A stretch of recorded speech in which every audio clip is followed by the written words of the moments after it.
Le général Jean-Philippe Ntempalebani, ancien secrétaire général du Conseil national de sécurité, incarcéré pendant 3 ans pour tentative d'assassinat et tentative contre la sûreté de l'État, pendant la période de transition relative au décès du président Omar Bongo, en juin 2009, estime que le Gabon n'est pas plus mal loti et que certaines prévisions du Fonds monétaire international, FMI, ou de la Banque mondiale, BM, les plus récentes, le confirment.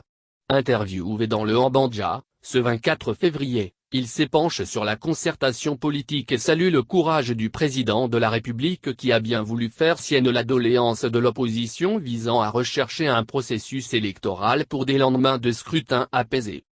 Soulignant qu'il n'est qu'un militaire et non un spécialiste de l'économie, il note cependant que le Gabon n'est pas le plus mal loti.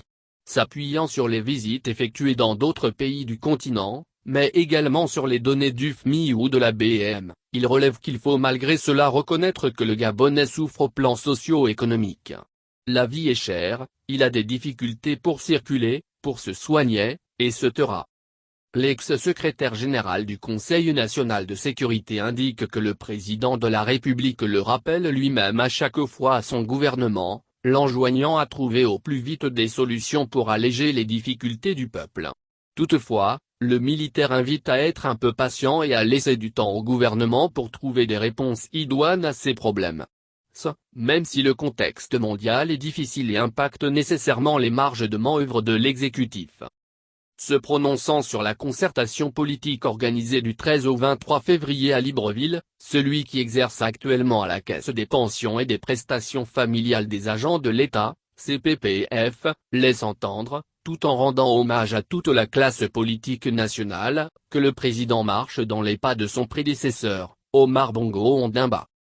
Je crois que le président de la République, au regard de son leadership mondial actuel, a besoin de se présenter vis-à-vis de ses pairs avec toute la légitimité que confère une élection non contestée par une partie de son opinion intérieure, estime-t-il, ajoutant qu'il a foi que le chef de l'État veillera à ce que première conclusion consensuelle de ce conclave aboutisse à des élections dont seul le Gabon est gagnant et ainsi pour le bien de tous.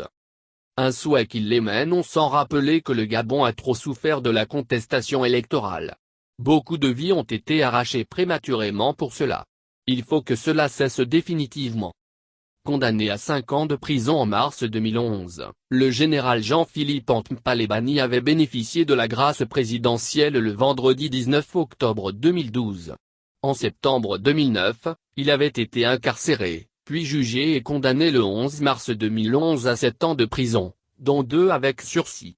Il avait bénéficié d'une remise gracieuse de peine, en application de l'article 23 de la Constitution gabonaise.